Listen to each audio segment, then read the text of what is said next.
Simple Suni ಅವರ ಹೆಸರಲ್ಲಿ ಮಾತ್ರ ಸಿಂಪಲ್ ಅನಿಸುತ್ತೆ. ಅವ್ರು ಮಾಡೋ ಸಿನಿಮಾಗಳು ಯಾವಾಗಲೂ ಡಿಫ್ರೆಂಟಾಗೇ ಇರ್ತವೆ. ಯಸ್, ಹಾಯ್ ಹಲೋ ನಮಸ್ಕಾರ, ನೀವು ನೋಡ್ತಾ ಇದ್ದೀರಾ ನನ್ನ ಪ್ರಕಾರ. ಇವತ್ತು ಸುನಿ ಅವರು ಡೈರೆಕ್ಟ್ ಮಾಡಿ ವಿನಯ್ ರಾಜ್ಕುಮಾರ್, ಮಲ್ಲಿಕಾ ಸಿಂಗ್ ಹಾಗೂ ಸ್ವಾತಿಷ್ಠ ಕೃಷ್ಣನ್ ಲೀಡ್ನಲ್ಲಿ ಕಾಣಿಸ್ಕೊಂಡಿರೋ ಒಂದು ಸರಳ ಪ್ರೇಮ ಕತೆ ಸಿನಿಮಾ ನೋಡ್ಕೊಂಡು ಬಂದೆ. ಸಿನಿಮಾದಲ್ಲಿ ನಂಗೆ ಏನೇನು ಇಷ್ಟ ಆಯಿತು, ನಂಗೆ ಏನೇನು ಕಷ್ಟ ಆಯಿತು ಅಂತ ಕಂಪ್ಲೀಟಾಗಿ ತಿಳಿಸ್ಕೊಡ್ತೀನಿ. ವಿಡಿಯೋನ ಕೊನೆವರೆಗೂ ನೋಡಿ, ಇಷ್ಟ ಆದರೆ ಮಾತ್ರ ಸಬ್ಸ್ಕ್ರೈಬ್ ಮಾಡಿಕೊಂಡು ಸಪೋರ್ಟ್ ಮಾಡಿ. ಸಿನಿಮಾದ ಬೇಸ್ ಸ್ಟೋರಿಲೈನ್ ವಿಚಾರಕ್ಕೆ ಬಂದರೆ, ಅತಿಶಯ್ ಕಥೆಯ ನಾಯಕ. ಅವನಿಗೆ ಜೀವನದಲ್ಲಿ ಎರಡು ಆಸೆಗಳಿರ್ತವೆ. ಒಂದು ದೊಡ್ಡ ಮ್ಯೂಸಿಕ್ ಡೈರೆಕ್ಟರ್ ಆಗಬೇಕು ಅಂತ, ಇನ್ನೊಂದು ಅವನ ಹಾರ್ಟಲ್ಲಿ ಒಂದು ಫೀಲ್ ಇರುತ್ತೆ. ಆ ಫೀಲ್ ಮ್ಯಾಚ್ ಆಗೋ ಧ್ವನಿ ಇರೋ ಹುಡುಗಿನ ಮದುವೆ ಆಗೋದು. ಇನ್ನು ಅನು ಒಬ್ಬಳು ಕೈಂಡ್ ಹಾರ್ಟೆಡ್ ಪರ್ಸನ್, ಒಬ್ಬ ನಿಸ್ವಾರ್ಥ ಹುಡುಗನ್ನ ಮದುವೆ ಆಗಬೇಕು ಅನ್ನೋ ಆಸೆ ಅವಳಿಗಿರುತ್ತೆ. ಅವರಿಬ್ಬರು ಆಸೆಗಳನ್ನು ಪೂರೈಸೋ ಪ್ರಾಸೆಸ್ಸಲ್ಲಿ ಏನೇನೆಲ್ಲ ಫೇಸ್ ಮಾಡ್ತಾರೆ, ಅವ್ರ ಜರ್ನಿ ಏನು ಅಂತ ನೀವು ಸಿನಿಮಾ ನೋಡಿನೇ ತಿಳ್ಕೋಬೇಕು. ಸಿನಿಮಾದಲ್ಲಿ ನನಗೆ ಇಷ್ಟ ಆಗಿದ್ದು ಇದರ ಫಸ್ಟ್ ಹಾಫ್ ತುಂಬ ಚೆನ್ನಾಗೇ ಸ್ಟಾರ್ಟ್ ಆಯಿತು. ಅಲ್ಲಿ ರೆಗ್ಯುಲರ್ ಇಂಟ್ರೊಡಕ್ಷನ್ ಪ್ಯಾಟ್ರನ್ ಅನ್ನೋದು ಇರಲಿಲ್ಲ. ಅದು ಯಾವುದನ್ನು ಫಾಲೋ ಮಾಡಿಲ್ಲ. ತುಂಬ ಫ್ರೆಶ್ ಎಲಿಮೆಂಟ್ಸ್ನ ಇನ್ಕ್ಲೂಡ್ ಮಾಡ್ಕೊಂಡಿದ್ದಾರೆ. ಹೀರೋ ಅಂತ ಅಲ್ಲ, ಎಲ್ಲ ಕ್ಯಾರೆಕ್ಟರ್ಸ್ ಇಂಟ್ರೊಡಕ್ಷನ್ ಕೂಡ ಯುನೀಕಾಗಿ ಪ್ಲ್ಯಾನ್ ಮಾಡ್ಕೊಂಡಿದ್ದಾರೆ. ಅವ್ರು ಕೊಟ್ಟ ಸಣ್ಣ ಪುಟ್ಟ ಟ್ವಿಸ್ಟ್ ನೀವೇನೋ ಅನ್ಕೋತೀರಾ, ಅದೇನೋ ಆಗುತ್ತೆ. ಅದೆಲ್ಲ ಸಿನಿಮಾದಲ್ಲಿ ಚೆನ್ನಾಗಿ ವರ್ಕ್ ಆಗಿದೆ. ಇನ್ನು ಅತಿಶಯ್ ಒಬ್ಬ ನಾರ್ಮಲ್ ಹುಡುಗ ಅಲ್ಲ. ಅವನ ಜೀವನದಲ್ಲಿ ಅವನಿಗೆ ಇರೋ ಪ್ರಾಬ್ಲಮ್ಸ್, ಅವನು ಮಾಡೋ ಮಿಸ್ಟೇಕ್ಸ್, ಮನೇಲಿ ಅವನ್ನ ಟ್ರೀಟ್ ಮಾಡೋ ರೀತಿ, ಹಾಗೆ ಅವನಿಗೆ ಮತ್ತು ಹೀರೋಯಿನ್ಗೆ ಸಿಗೋ ಸಿಚುವೇಶನ್ ಎಲ್ಲದನ್ನು ಕ್ರಿಯೇಟಿವ್ ಆಗಿ ಪ್ಲ್ಯಾನ್ ಮಾಡ್ಕೊಂಡಿರೋದು, ಅದೆಲ್ಲ ಸಿನಿಮಾನ ಎಂಗೇಜಿಂಗ್ ಆಗಿ ನೋಡೋಕ್ಕೆ ಹೆಲ್ಪ್ ಮಾಡುತ್ತೆ. Next interval. ಫಸ್ಟ್ ಹಾಫ್ ಮುಗಿತಾ ಬರುತ್ತೆ, ಎಲ್ಲನೂ ಸೆಟಲ್ ಆಗ್ತಾ ಹೋಗುತ್ತೆ. ನಮ್ಗೆ ಅನ್ಸೋಕ್ಕೆ ಸ್ಟಾರ್ಟ್ ಆಗುತ್ತೆ, ಹಾಂ ಮುಗೀತು ಹುಡುಗರು ಇಷ್ಟೇ ಅಂತ. ಆದರೆ ಇಂಟರ್ವಲ್ನಲ್ಲಿ ಒಂದು ಟ್ವಿಸ್ಟ್ ತರ್ತಾರೆ ಗುರು. ಅಯ್ಯೋ ಸೈಕ್, ನೀವು ಎಕ್ಸ್ಪೆಕ್ಟ್ ಕೂಡ ಮಾಡಿರಲ್ಲ. ಅವ್ರು ಕೊಟ್ಟ ಟ್ವಿಸ್ಟಿಂದ ಇಲ್ಲಿಂದ ಮುಂದೆ ಏನಾಗುತ್ತೆ ಅನ್ನೋದನ್ನ ನೋಡೋಕ್ಕೆ ಕಾಯ್ತಾ ಇರ್ತೀವಿ.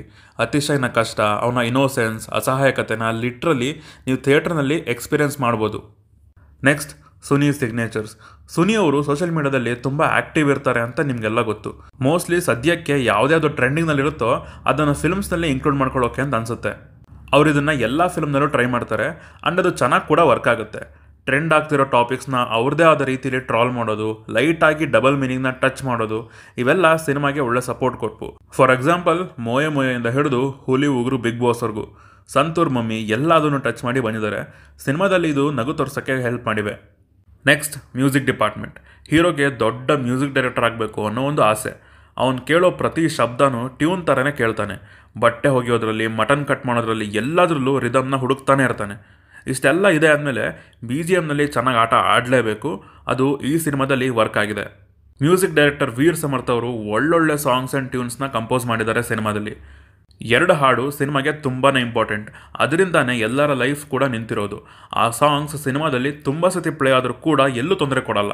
ಯಾವ ಸಾಂಗ್ ಕೂಡ ಸಿನಿಮಾದಲ್ಲಿ ಫೋರ್ಸ್ಫುಲ್ ಅಂತ ಅನ್ನಿಸ್ಲಿಲ್ಲ. ಎಲ್ಲದೂ ಕೂಡ ಫ್ರೆಶ್ ಆಗಿ ಕಂಪೋಸಿಂಗ್ ಆಗಿತ್ತು. ನನಗೆ ಸಾಂಗ್ಸ್ ಇಷ್ಟ ಆಯಿತು ಗುರು.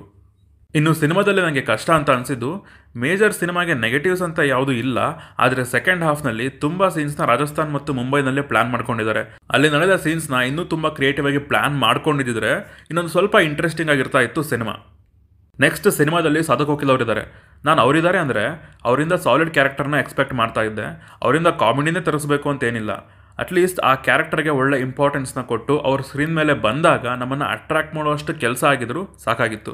ಅವ್ರ ಕ್ಯಾರೆಕ್ಟರ್, ಆ್ಯಕ್ಟಿಂಗ್ ಯಾವುದಕ್ಕೂ ಸ್ಕೋಪ್ ಇಲ್ಲ ಸಿನಿಮಾದಲ್ಲಿ. ನೆಕ್ಸ್ಟ್ ಸಿನಿಮಾದಲ್ಲಿ ಯೂಸ್ ಮಾಡ್ಕೊಂಡಿರೋ ಕ್ಯಾಮಿಯೋಸ್. ಟೋಟಲ್ ಆಗಿ ಒಂದು 3 ಕ್ಯಾಮಿಯೋಸ್ ಇದೆ. ಸಿನಿಮಾ ಮುಂಚೆ ಅವ್ರ ಹೆಸರನ್ನ ತೋರಿಸ್ತಾರೆ. ಓಕೆ, ಇವ್ರು ಮುಂದೆ ಬರ್ತಾರೆ ಅಂತ ಗೊತ್ತಾಗುತ್ತೆ. ಯಾವಾಗ ಬರ್ತಾರೆ ಅಂತ ಕಾಯ್ತಾ ಇರ್ತೀರಾ. ಬಟ್ ಅವ್ರ ಕ್ಯಾಮಿಯೋಸ್ ಅದನ್ನು ಬರ್ಕೊಂಡಿರೋ ರೀತಿ ತುಂಬ ಫ್ಲ್ಯಾಟ್ ಆಗಿತ್ತು. ಯಾವುದೂ ಕೂಡ ಕ್ಯಾಮಿಯೋ ಅಂತ ಫೀಲ್ ಕೊಡೋದಲ್ಲ. ಸಿನಿಮಾಗೆ ಅಷ್ಟೊಂದು ಇಂಪ್ಯಾಕ್ಟ್ ಕೂಡ ಮಾಡಿಲ್ಲ.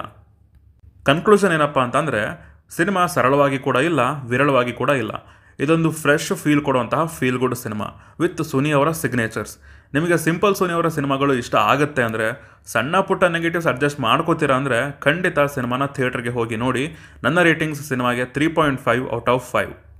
ಸಿನಿಮಾದ ಥಿಯೇಟ್ರಿಕಲ್ ಎಕ್ಸ್ಪೀರಿಯನ್ಸ್ ವಾಸ್ ಗುಡ್. ಇನ್ನು ಫ್ಯಾಮಿಲಿ ಜೊತೆ ನೋಡ್ಬೋದಂದರೆ ಆರಾಮಾಗಿ ನೋಡ್ಬೋದು, ಏನು ತೊಂದರೆ ಆಗಲ್ಲ. ಇದಿಷ್ಟು ಸಿನಿಮಾನ ನೋಡಿ ನಂಗೆ ಅನಿಸಿದ ವಿಚಾರಗಳು.